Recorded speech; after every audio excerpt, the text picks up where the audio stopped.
Assalamualaikum dan salam sejahtera. Pada pembentangan ini saya akan menerangkan mengenai ucapan awam terhadap langkah-langkah keselamatan yang perlu kita lakukan semasa musim COVID-19 ini. Terlebih dahulu, saya ingin memperkenalkan diri saya sendiri. Nama saya Muhammad Syamuddin bin Rahman dengan kad metrik di 2001095612.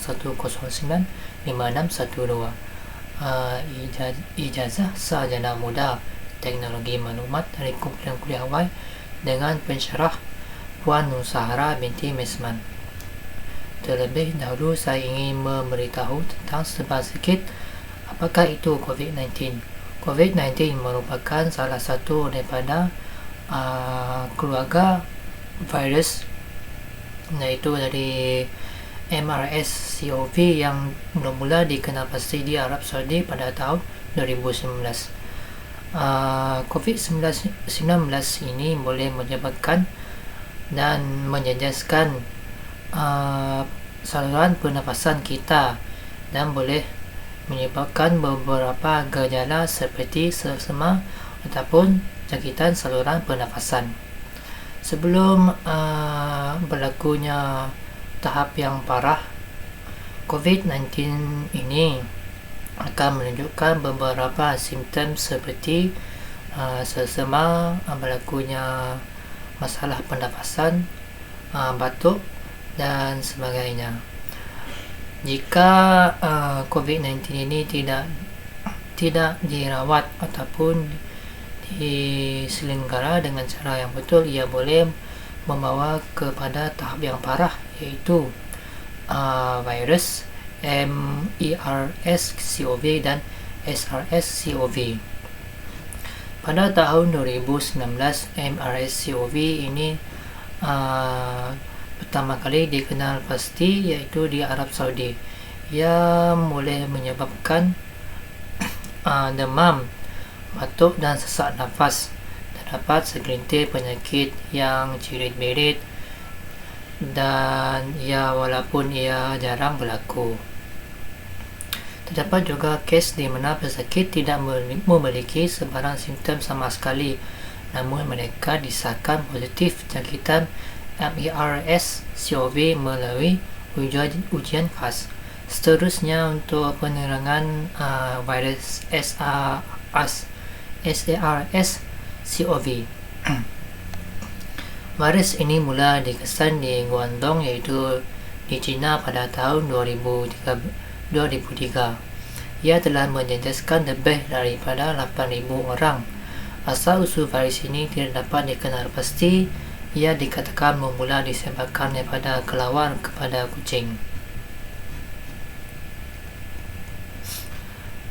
Bagi sejarah COVID-19 ini, kes pertama yang dapat dikesan iaitu di Wuhan, China pada tahun 2019, 31 Disember. Pesakit mengalami gejala-gejala seperti sesama atau flu dan dikarantin sementara. Sumber sesama ini dikenal pasti. Keesokan harinya, lokasi utama virus itu disebar telah dikenal pasti, iaitu melalui sebuah pasar makan laut.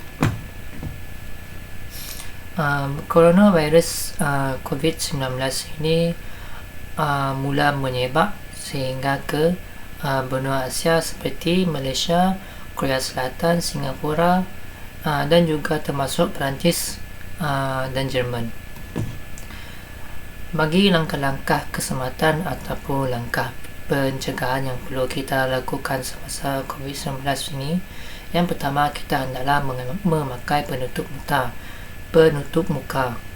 Sekurang-kurangnya kita hendaklah menggunakan satu lapisan, dan yang sebagusnya kita hendaklah menggunakan 2 lapisan penutup muka, bagi menghindarkan penularan wabak penyakit ini daripada perkataan ataupun percakapan daripada mulut kita.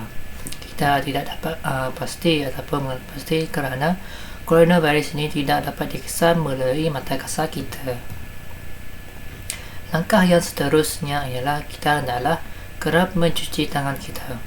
setelah kita pergi ke mana-mana tempat, seperti kita pergi membeli bahan makanan ataupun bahan yang keperluan keseharian, kita hendaklah mencuci tangan kita dengan menggunakan sabun agar kita dapat menghindari penularan wabak penyakit ini. Langkah yang seterusnya adalah kita hendaklah membiasakan diri kita untuk menjalani norma baru, iaitu penjarakan 1 meter. Penjarakan 1 meter ini boleh mengurangkan penularan wabak penyakit kerana daripada jarak 1 meter ini percakapan kita ataupun jurang ataupun jarak jangkitan ini boleh dikurangkan, dan kita hendaklah mematuhi SOP yang telah ditetapkan oleh pihak kerajaan. Okey, pada langkah yang terakhir, iaitu langkah pencegahan yang terakhir, kita hendaklah sentiasa mengenal pasti ataupun mengetahui info terkini yang disebarkan ataupun diwawarkan di media massa. Kita hendaklah mengenal pasti agar kita tidak mudah terjebak kepada maklumat-maklumat palsu, supaya kita dapat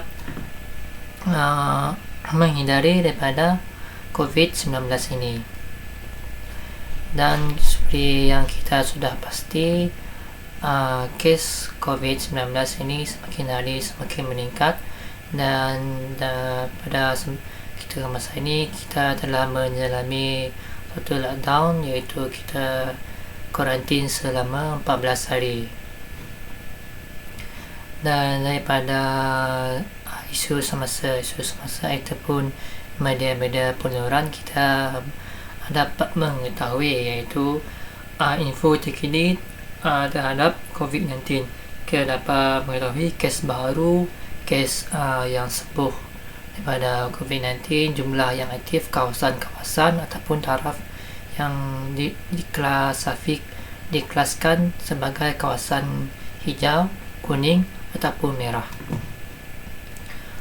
Okey, itu saja daripada pengucapan saya. Saya berharap agar rakan-rakan dan penonton sekalian mematuhi perintah dan SOP yang telah ditetapkan oleh pihak kerajaan.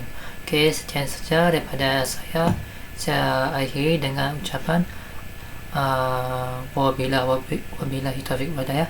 Wassalamualaikum warahmatullahi taala wabarakatuh.